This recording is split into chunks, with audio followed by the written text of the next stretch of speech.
はい。はい、どうぞ。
くお客さんがねすごいですね。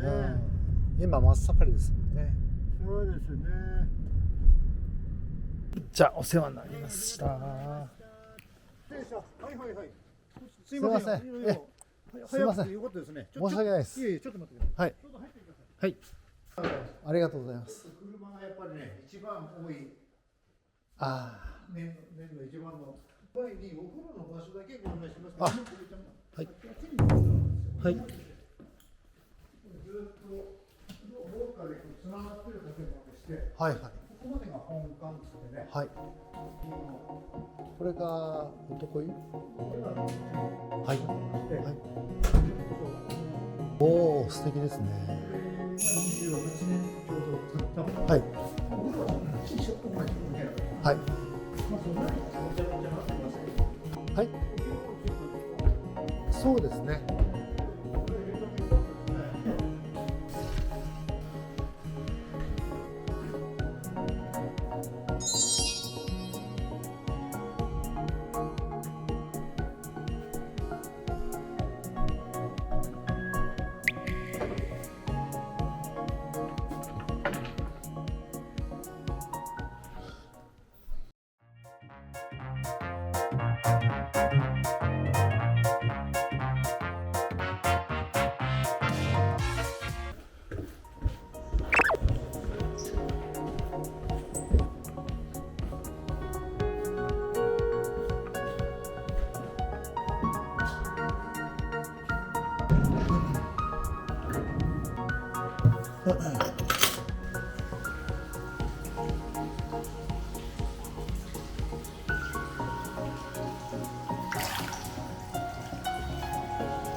あ、はい。はい。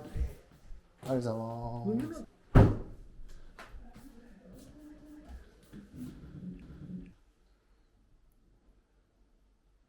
あ、はい。これ季節限定の4日って書いてますけども、ちょっと伸びてるんです。要は成田温泉駅からまずはバス専用のバスが出てるのね。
ございます。すいません。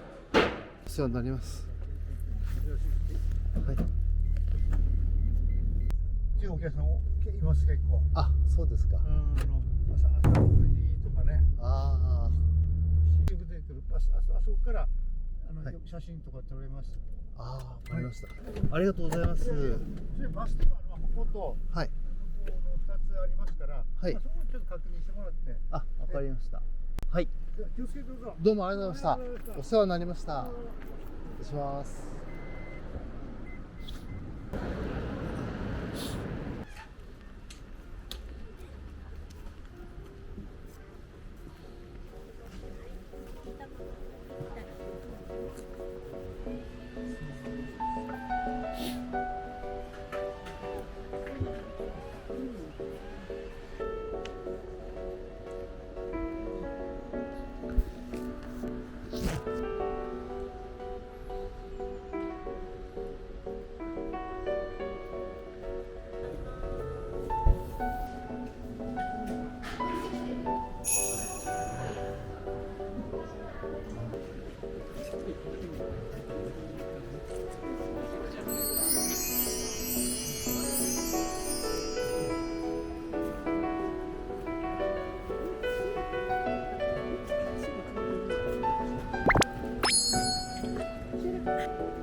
はい、待って、よろしくお願いします。はい、日本国際通り、メルコン線を記念にする。はい、お待たせしました。日本国際通り、ご乗車ありがとうございます。次は、小金井でございます。運賃が必要で出されて、すべての内容にお願いします。そうなんですよ。ありがとうございます。はい。はい。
越してちょうど2年なんですけど、ええ。常連さんっていう人がついてくれて、はいお店が焼肉屋さんの方々がちょっと応援来てくれて、うん。全然なんかジャニーズみたいなジャニタレが急になんていうんですか、今まで育ててきたのにビッグになっちゃって、なんか手届かなくなっちゃって、なんか離れる人もいるわけじゃないですか。はいはいはいそうだったんで、でそういうのすごい寂しいんですよ。うん。あ、面白そう、行ってみようっていう人まあまあいるもんですよ。うん。それは私はよしと思ってなくて、うん。今まで来た人を大事にしたいっていうんですが、なんか置いてかれちゃうし、意図しない人、うん。例えばなんかおじちゃんとおばちゃんと周りの人とどこにも行くところが焦ってもないから、うん。負けれるところがあったらいいなっていう自分のうん。そういう思いです。なんていうのかな、今ぐらいのお客さんがうん。そういうのってなんか割と、まあ、行ってなりたいっていう人たちに、そういう気持ちが気持ちが揺らいだんですよ。はい。それは、その気持ちだから、そういうのに出てるわけです。うん。でも、地域が気に入ってきましたよって言ってますけど、ああ、まあね。私のとこは少ないですから。全然行ってなってください。今のところ大丈夫ですよ。本当に全然わかんないですもん。お待たせいたしました。すいません。